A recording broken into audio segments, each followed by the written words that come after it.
Bienvenue à tous.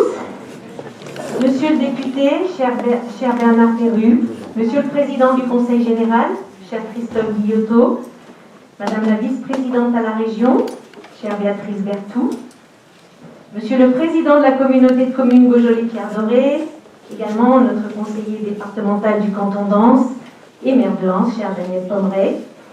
J'excuse Madame Pascal D, qui est notre conseillère départementale également et qui est retenue ce soir. Mesdames et messieurs les maires et leurs représentants, mesdames et messieurs les présidents d'associations, mesdames et messieurs les entrepreneurs, mesdames et messieurs, chères Lucenoises et Lucenois, eh bien, bienvenue chez vous. Alors, comme vous le savez, nous sommes dans une période de campagne électorale, puisque le 27 septembre se dérouleront les élections sénatoriales. Donc, c'est une période de réserve pendant laquelle Monsieur le sous-préfet Pierre Castoldi ne peut s'exprimer et est excusé ce soir, ainsi que les candidats. C'est la raison pour laquelle Madame Béatrice Berthoud ne pourra s'exprimer également ce soir. Donc, c'est avec un grand plaisir que je vous accueille ici, dans votre salle, au nom du conseil municipal, pour l'inauguration de la rénovation de notre salle polyvalente, salle Polisson. Je remercie Werner Juppé. Donc Werner est notre Benjamin du conseil municipal. Je l'ai sollicité ce soir pour nous guider. Voilà, et il n'a pas 20 ans, et donc il n'a pas connu la construction originelle de ce lieu qui a été réalisé en 1989. Il y a donc un peu plus de 30 ans, sous le mandat de Monsieur le maire Bernard Dollinger. Des élus du conseil municipal de l'époque participent plus particulièrement au projet et suivent le chantier. Donc il y avait Hélène Mercier, André Chamarande, René Hugues, présent ce soir, également Michel Didier, qui lui a participé à la fois à la construction et à la rénovation de la salle. À l'époque, la construction de la salle avait coûté 3 millions de francs, dont 2 700 000 francs de travaux purs. Des entreprises lucenoises comme la SARL Dugelet, la SARL Robert Louis, l'entreprise Nico et l'entreprise Petre ont participé à la construction. L'inauguration, pour ceux qui se rappellent, avait eu lieu au printemps 1989 et les conscrits de la classe en neuf avaient inauguré, si je peux dire, cette salle, puisqu'ils avaient fait les conscrits en avril, alors qu'habituellement nous les faisions en février. Depuis 1989, cette salle est un lieu de vie incontournable pour les habitants de la commune et pour les associations. On y danse, on y fait des kermesses, il y a des mariages, des fêtes de famille, des bourses aux jouets, je ne vais pas tout énumérer, il y a beaucoup de choses qui se passent ici. J'en oublierai certainement. Donc vous l'avez compris, ce bâtiment communal fait pleinement partie de la vie du village. C'est un lieu festif, convivial, c'est un lien social, c'est un élément structurant de notre collectivité. Alors depuis 1989, le temps avait fait son œuvre, puisque la moquette murale couleur moutarde, souvenez-vous, n'est plus d'actualité. Les normes ont évolué, les moyens de sonorisation et le matériel musical également. Dans les années 2012, la transition énergétique devient un enjeu planétaire. Donc en 2014, pour l'équipe municipale, la rénovation de la salle est une nécessité et nous en faisons un axe fort de notre programme électoral du mandat 2014-2020.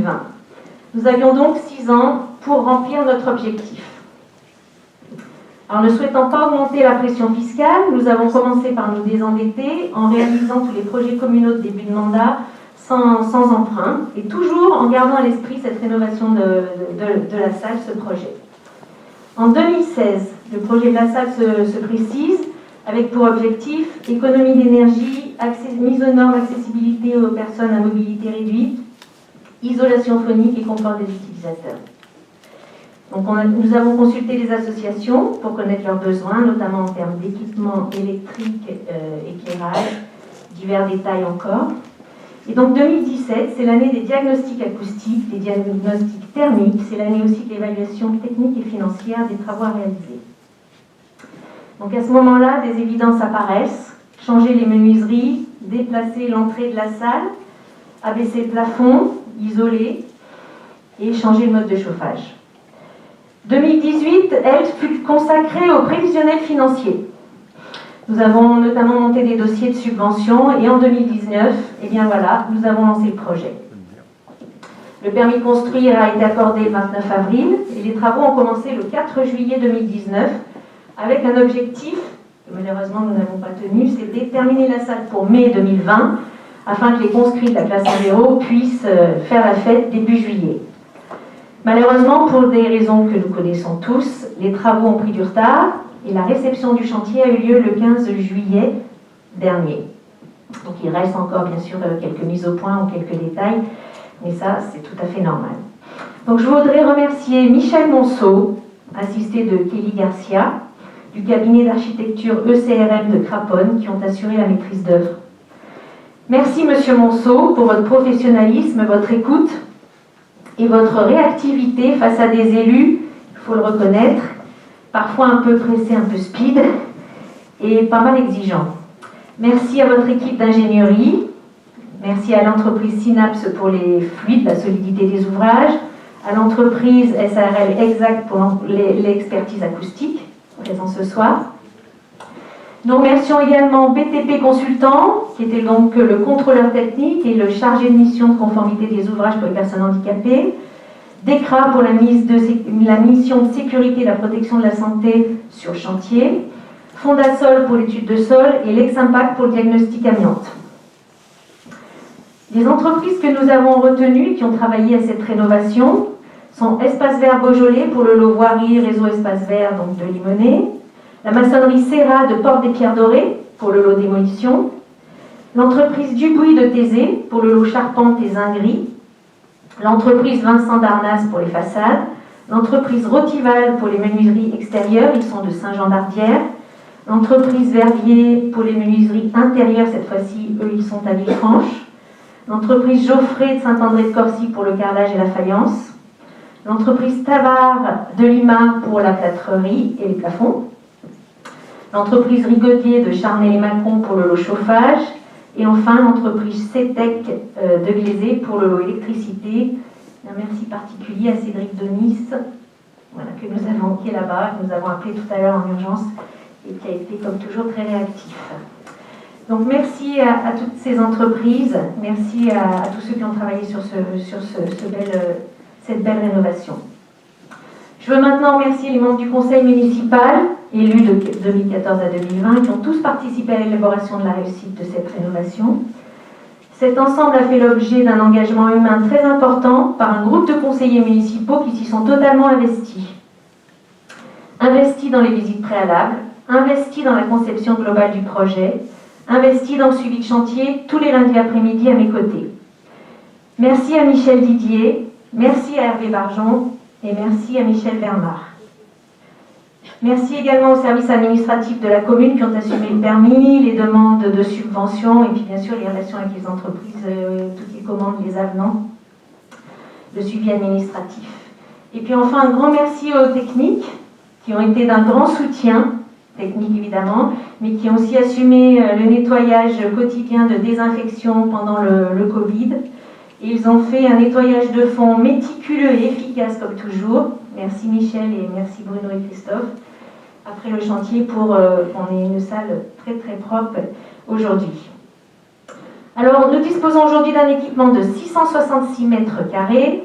Nous avons ajouté par rapport à la construction de 1989 un vestiaire de 27 mètres carrés. Je ne sais pas si vous y êtes allé, qui se trouve au fond. Nous avons changé l'entrée et réalisé un local technique à l'emplacement de l'ancienne entrée de la salle. Les sanitaires ont été mis aux normes, la partie bar a été totalement repensée et réaménagée, le chauffage a été aussi également revu. Donc nous sommes passés d'un chauffage électrique à un chauffage gaz, donc une chaudière à condensation à gaz et une centrale de traitement d'air. Des équipements vidéo, de l'éclairage, sonorisation, limiteur de son ont été ajoutés, des panneaux acoustiques pour le confort intérieur sont répartis dans l'ensemble de la salle. Les accès extérieurs également ont été revus, éclairage piéton, récupération des eaux pluviales, une récupération des eaux pluviales a été installée pour permettre l'arrosage des fleurs de la commune. Et puis nous avons conservé la possibilité de louer cette salle totalement entière ou également la petite partie puisque nous avons conservé la cloison amovible. J'en arrive maintenant au volet financier de cette réalisation. En 2019, donc, nous avons voté un budget prévisionnel total pour la réalisation de ce projet de 890 000 €. Même prévision, on n'a pas bougé en 2020. Nous avons dépensé 884 487 €, qui se répartissent ainsi 755 311 € de travaux purs et le reste, donc 129 176 € d'études acoustiques, thermiques, tout ce qui est géotechnique, les organismes de contrôle et la maîtrise d'œuvre. Côté financement maintenant. En 2018, l'État, au travers de la dotation de soutien à l'investissement local, nous a octroyé une subvention de 180 000 €. Je voudrais remercier très sincèrement notre député Bernard Perru et monsieur le sous-préfet Pierre Castoldi pour leur appui. Le département du Rhône nous a également accordé une subvention en 2018 de 4 350 € pour les études acoustiques et en 2019, 160 000 € pour les travaux. Je voudrais remercier au nom des Lucenois, monsieur le président du département, Christophe Guillotot, merci beaucoup. Et bien sûr nos conseillers départementaux, Pascal B et Daniel Pommeret, qui, fidèles à leurs habitudes, ont soutenu notre dossier. Enfin, la région Auvergne-Rhône-Alpes nous a attribué une subvention de 50 000 €.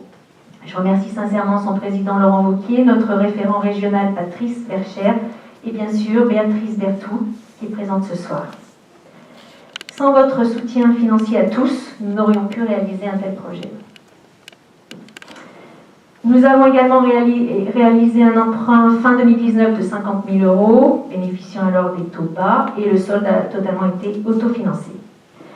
Donc ce bel équipement, mesdames et messieurs, est maintenant au service de vous tous, au service des associations locales, au service des associations communautaires, particuliers, entreprises et les écoles, bien sûr.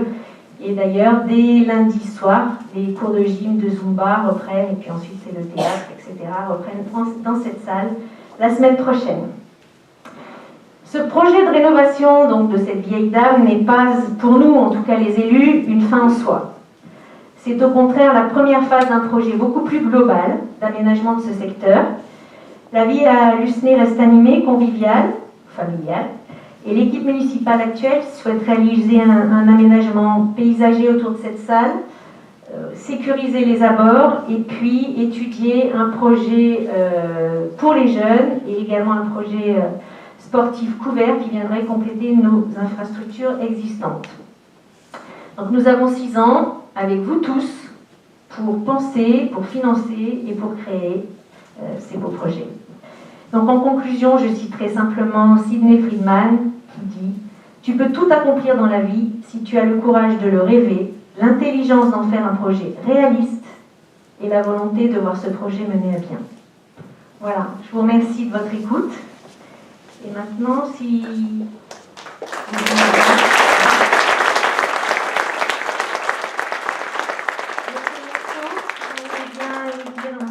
un petit mot.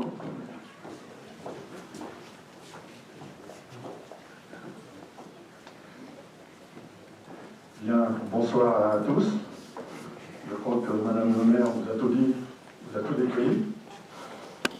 Néanmoins, tout d'abord, je voudrais, Madame le maire, vous remercier pour nous avoir confié ce projet. Je voudrais aussi vous remercier pour la confiance que vous nous avez témoignée. Nous avons beaucoup apprécié vos présences tout au long du chantier, ce qui nous a permis de régler les problèmes au fur et à mesure de l'avancement des travaux. Le projet consistait à rénover entièrement les locaux, tout en conservant la toiture et les murs porteurs.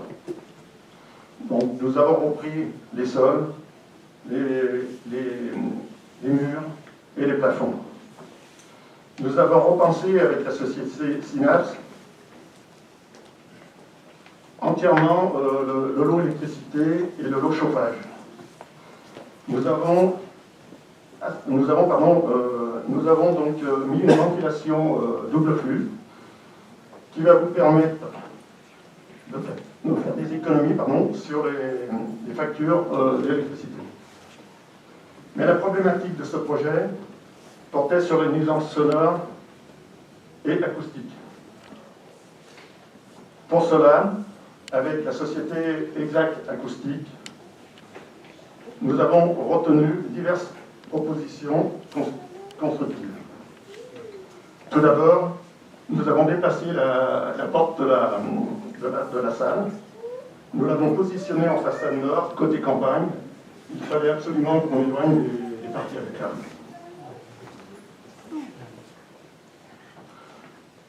Ensuite, nous devions faire barrage aux nuisances musicales. Nous avons conçu une boîte étanche et nous avons absolument fait une surcouverture pour mettre en place ces plaques de plâtre en sous-face de la toiture. Nous avons remplacé, comme vous l'avez dit, toutes les menuiseries parfaitement performantes, tant au niveau donc, sonore qu'au niveau thermique. Et enfin, nous avons bouché une partie des ouvertures de la façade sud, façade qui est proche des logements.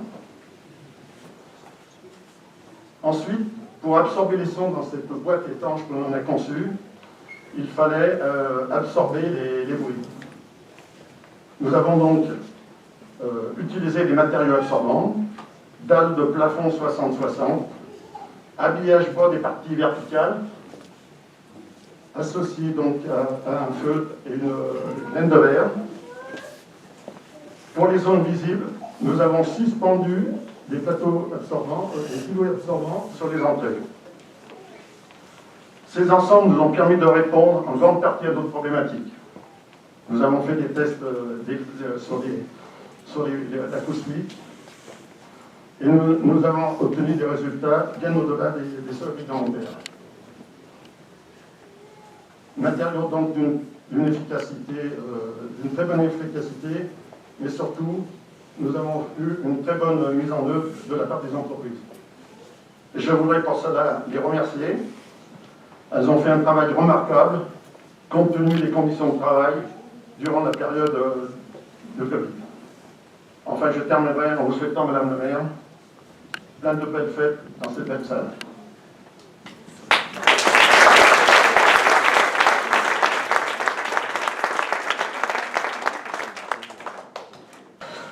Je voudrais saluer, bien sûr, Monsieur le député, cher Bernard, Madame la conseillère régionale, Mesdames et Messieurs les élus, saluer mon collègue Daniel Pomeray, président de la communauté commune, maire de Hans, et à travers lui, c'est Madame Bey, que je voudrais qu'il y avait une autre manifestation, soit saluer vous tous, mon capitaine. Madame le maire, au plus profond que je vais chercher dans ma mémoire, j'essaye de retrouver l'aspect original de cette salle des fêtes.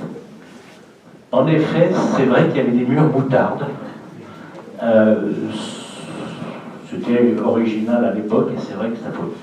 Mais ce dont vous m'aviez parlé quand j'étais venu à plusieurs reprises pour des manifestations, pour des vœux, c'était la problématique du bruit. C'était la problématique du voisinage. Et pour vous, la rénovation de cette salle des fêtes était quelque chose d'important. C'était au-delà d'un projet de mandat, c'était une vision de ce qu'est une salle des fêtes dans une commune. Le lieu commun de la fête, le lieu commun des manifestations, le lieu commun des choses qui sont la vie d'une commune. Et ça a vraiment été pour vous une vision à travers votre conseil municipal d'avancer sur ce projet qui était un projet compliqué, complexe, où comme l'a décrit l'intervenant précédent, il a fallu modifier les entrées, modifier je dirais, le tour, le contour, et faire en sorte aujourd'hui de retrouver une salle des fêtes dans une disposition complètement différente, rompue par le même endroit, ce qui est assez original, mais ce qui était souhaitable et souhaité à cause du bruit. C'est quand même un bel outil que vous allez offrir à vos administrés. Je me rappelle quand même qu'à l'époque, certains voyaient la malice dans ce projet, qu'ils trouvaient pharaonique, qu'ils trouvaient dispendieux, que ce n'était pas utile, qu'il fallait des choses. Et quand on est élu, c'est pour prendre des décisions. C'est pour aller au-delà et apporter à la collectivité et à ses administrés quelque chose qui reste, quelque chose d'utile. Et de plus en plus, les choses utiles, elles ont un prix. Alors, Madame le maire, il doit y avoir un microclimat de la subvention chez vous, parce que le commissaire au compte qui était à côté de moi me disait, qui est quand même l'année problème, ils sont presque à 50% de subvention, ce qui est quand même relativement rare. Tant mieux pour les administrés, c'est toujours de l'argent que vous irez chercher en moins dans leur poche. Mais cumuler une subvention de l'État à un taux aussi important, c'est assez rare. Suffit le DETR, aujourd'hui c'est rare.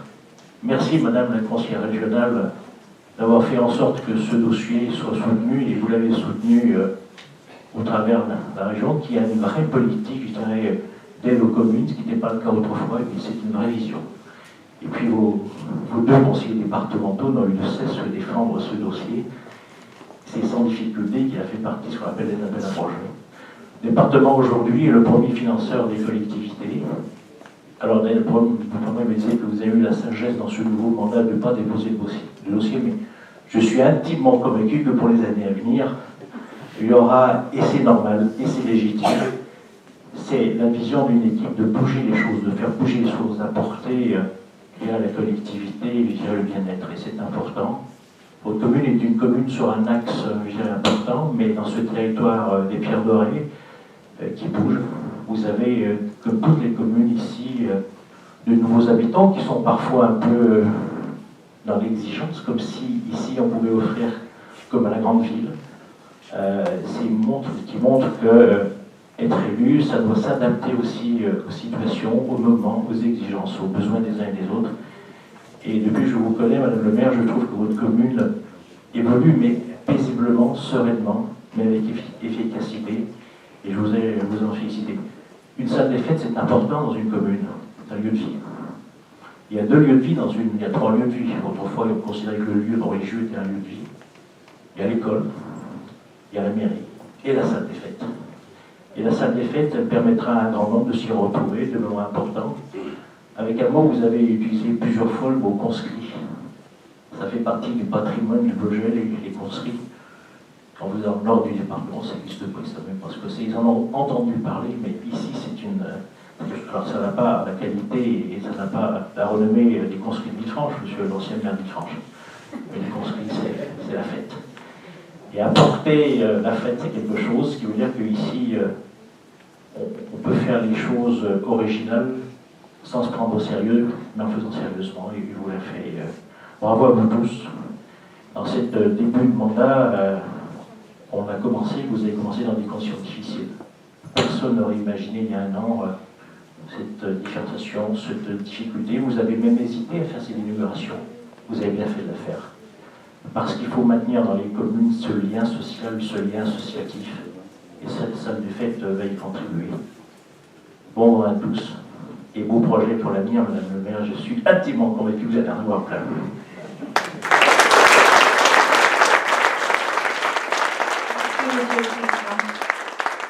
Monsieur le député, est-ce que vous voulez nous dire un mot? Madame le maire, chers amis, ce soir nous pourrions être réunis à Lucenay sur les airs du bal masqué, oui, air connu, mais de manière bien plus officielle. Nous sommes réunis pour une inauguration. Mais derrière chacun des masques, nous reconnaissons toutefois celles et ceux qui vous entourent et qui forment à la fois la vie municipale, la vie associative, et puis les élus régionaux, départementaux, maires des communes voisines, qui sont très souvent à vos côtés. C'est dire combien nous allons nous souvenir de cette inauguration. Parce que cette inauguration, avec un masque, est quand même une inauguration, j'allais dire, inhabituelle. Et il y a d'ailleurs aujourd'hui, et pendant cette période, très peu d'inauguration, mon cher Christophe, qui nous conduisent à venir nous retrouver, et nous le faisons avec beaucoup d'amitié, de convivialité et de respect pour les maires. Respect aussi pour les plus jeunes, parce que ce sont les maires et les élus de demain qui vous accompagnent dans votre mission. Respect bien sûr pour les adjoints et conseillers municipaux, et respect pour les décisions qui sont prises. Parce que s'il est bien une décision que l'on doit respecter dans une commune, c'est la décision d'un conseil municipal, et c'est celle qui vaut qu'aujourd'hui, eh bien, nous puissions bénéficier effectivement d'une salle rénovée, d'une salle adaptée à tous les besoins de la commune. Les moments festifs, ceci a été rappelé, les moments culturels, la joie aussi pour nos aînés de se retrouver dans des moments conviviaux, des expositions, bref, nous avons partagé beaucoup de moments ici même, et notamment aussi la présentation de vos vœux un samedi après-midi où il est toujours complexe pour moi de revenir d'événements seul pour être là à 16h30 ou à 17h, mais je suis en général avec vous. C'est aussi l'occasion, cette inauguration, de rappeler le sens à la fois de l'État et des collectivités territoriales dans cette dimension de solidarité. Parce que vous l'avez très bien dit, s'il n'y avait pas à vos côtés l'État, le département, la région, et bien sûr l'ensemble des contribuables de l'USNEC, il n'y aurait pas cette inauguration. Et nous devons plaider les uns et les autres pour qu'effectivement l'État, les collectivités territoriales, dans leur complémentarité, continuent à aider nos communes. Pas seulement les plus grandes, pas seulement les métropoles, pas simplement celles et ceux qui ont les moyens de créer des salles et qui ont de fortes dotations, mais également les communes plus petites, telles que celle-ci, justement, qui a besoin justement des aides. Aide de l'État, du département, aide de la région. Et je crois qu'il faut que nous soyons très vigilants dans les mois qui viennent sur les réformes qui vont avoir lieu. On parle beaucoup de décentralisation, de déconcentration. Une loi va être mise en discussion dans quelques semaines, la loi 3D, la loi qui va permettre la différenciation, la déconcentration et la décentralisation. Qu'est-ce que cela veut dire?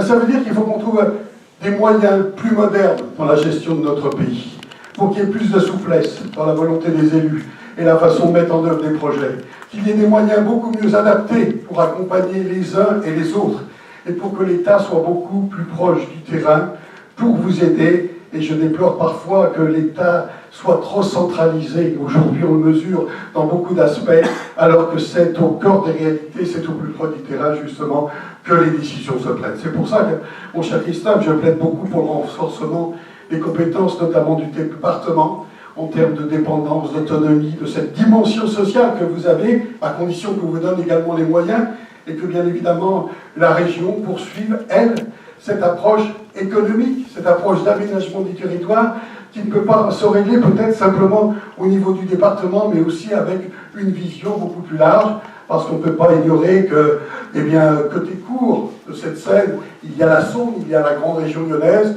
côté jardin, il y a ce merveilleux, bien sûr, Beaujolais, avec ses coteaux, avec sa propre économie et avec son propre développement.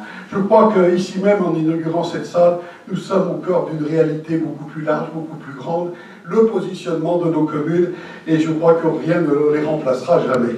Et je le dis devant le nouveau président de la communauté de communes, que je salue avec beaucoup de plaisir, mon cher Daniel, quelles que soient les capacités de nos communautés de communes, et heureusement qu'elles sont là, pour pouvoir fédérer, pour avoir une politique qui dépasse par le petit bout de la lorgnette nos propres politiques locales, et toujours est-il qu'elles ne pourront jamais remplacer ce qui est l'âme, ce qui est cet apport supplémentaire que l'on vit lorsqu'on est sur un territoire, c'est-à-dire la commune, comme tu le disais Christophe, avec son école, avec son clocher, avec ses commerces, avec parfois aussi sa vie politique, sa vie interne, toutes ces petites chimairies qui font qu'à certains moments, les gens peuvent s'opposer ou au contraire se réconcilier. Cela fait partie de la vie. Et ce qui est important, c'est qu'on aime les uns les autres ce soir, l'USNEC, qu'on aime à s'y retrouver, qu'on aime à défendre cette commune et qu'on aime à se dire les uns les autres, bravo, avec beaucoup d'amitié. Merci à tous.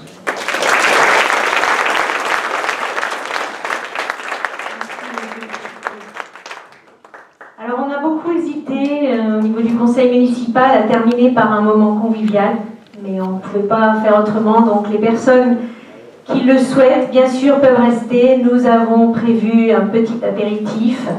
Nous vous demandons simplement, je vous demande beaucoup de responsabilité et d'essayer de respecter donc au maximum les gestes barrières. Donc il n'y aura pas de buffet, répartissez-vous sur les manches debout, s'il vous plaît, en petits groupes. Et puis les élus vont avec grand plaisir venir vous apporter de quoi vous désaltérer, et puis des petits encas salés et sucrés, voilà, pour ceux qui le souhaitent.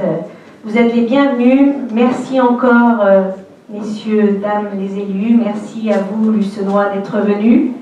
Et puis, très bonne soirée à tous et à bientôt. Merci.